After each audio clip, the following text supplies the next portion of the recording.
In the last 24 hours, one of the most significant developments in global technology and geopolitics has emerged: the announcement of a framework agreement between the United States and China over the future of TikTok. For years, TikTok has been caught in the crossfire of a larger battle between Washington and Beijing over technology, national security, and influence. The app, owned by China-based ByteDance, has more than 170 million users in the United States and is a cultural powerhouse among young people, creators, and influencers. However, from the perspective of U.S. policymakers, TikTok has always carried an element of risk. The central concern has been whether the Chinese government could access American user data or manipulate TikTok's powerful recommendation algorithm to shape public opinion, promote propaganda, or collect sensitive personal information.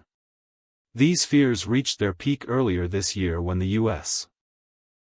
Congress passed the Protecting Americans from Foreign Adversary-Controlled Applications Act, known as PFACA, which required that any social media platform controlled by a foreign adversary either divest to non-adversary ownership or face a nationwide ban. TikTok suddenly found itself at the center of one of the most consequential tech policy debates in recent memory.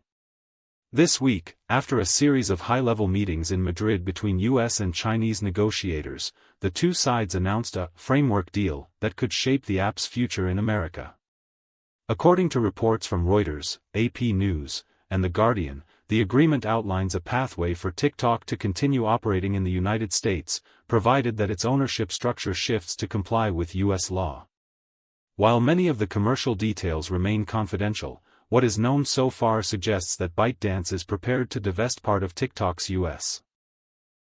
business to American investors or companies, effectively moving day-to-day control of the app's U.S. operations away from Beijing.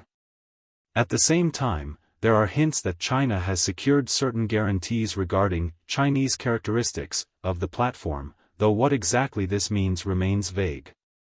It could refer to content moderation practices, algorithmic features, or perhaps some degree of influence over cultural aspects of the app.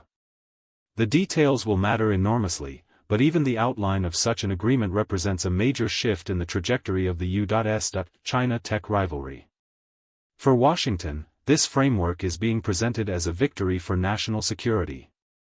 The Biden administration, and now the Trump administration which has returned to power, both stressed that allowing a foreign adversary direct control over one of the most downloaded apps in America was unacceptable. TikTok's data collection practices are not necessarily worse than those of American platforms like Facebook, Instagram, or Snapchat, but the difference lies in jurisdiction. U.S. authorities cannot compel Chinese